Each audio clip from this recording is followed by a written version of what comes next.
Hey y'all, thanks for stopping by. So, with the election fully called, you've got people coming out of the woodwork to voice their real opinions now.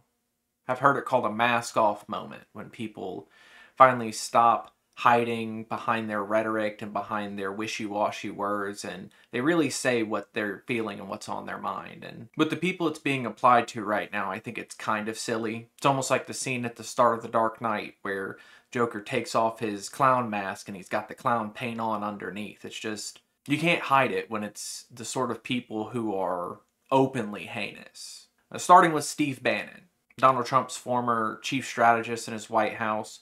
Maybe he'll come back for this new cabinet, who knows, but he came out and said that they will be moving forward with Project 2025. The stuff that people have been warning you about constantly, but Donald Trump's team, J.D. Vance, always on the debate stage, the news even, was very defensive about it, saying that, well, Donald Trump said he wouldn't do it, so he's not going to do it. And Republicans lying? I've never heard of this before in my life. Matt Walsh of the Daily Wire also made a post about, now that we've won the election, we can say that Project 2025 is real. And some people will say that, oh, well, he's just joking about that. And also, oh, well, he's just a pundit. He's not working for the White House or anything like that. But he agrees with it.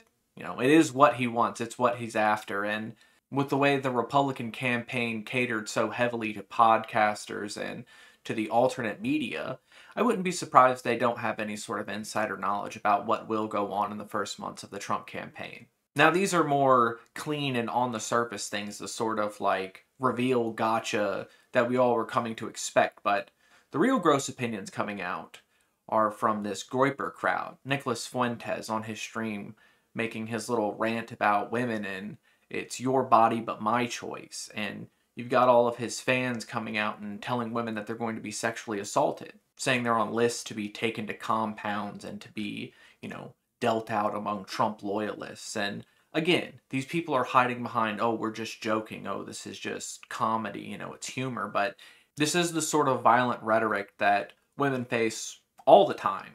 But with it being so blunt and on the surface now, and, not hidden in DMs, not hidden by alternate accounts or by people with their full names, by people with their faces on their profiles, I think it shows how much these people think they can get away with stuff. All their bluster about abortion rights and how it was about killing the unborn, it's never been about protecting babies. It's always been about controlling women. That's what they've been after this whole time, and now they can just say it with their full chest. And people call this a mask off moment, but it's like, what kind of mask are you taking off when you have theocratic fascist in your bio, and when you do Roman salutes and, put on Nazi memorabilia on your streams?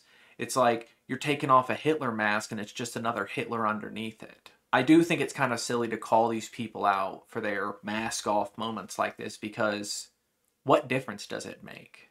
The real problem is their audiences.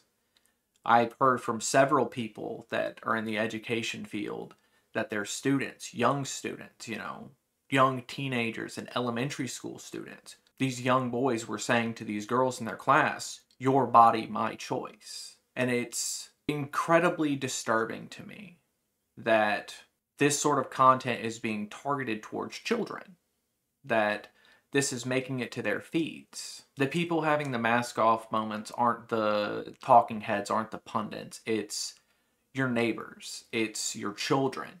And we all need to keep an eye on this, because if you start to see that mask slip, I would say it's up to you to rip it off.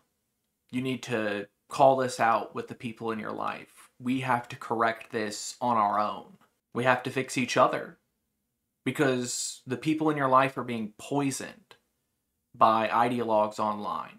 Maybe we need better ideologues, I don't know. If someone has to take the reins to guide young people, because obviously these companies aren't going to regulate themselves, maybe we should. I don't think you should say their masks are slipping off, though. These are ghouls in human skin suits. They are a mask. Everything they do serves their own benefit in the interests of capital, and they don't care about the people who watch them. They don't care about working people. They just care about their own agendas and benefiting themselves. And when the rubber hits the road and people start having to be held accountable for these heinous things that are being said and these violent threats that are being made, they will throw you under the bus. I do feel in the upcoming months, the upcoming years, this sort of rhetoric online, this sort of violence will increase.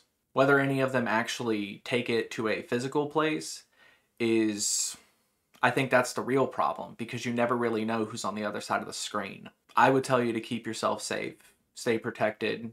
You know, if you live in America, maybe consider firearm training, or at least some form of self-defense. But I guess until the next bit of hateful rhetoric starts entering their lexicon, y'all try to have a good day.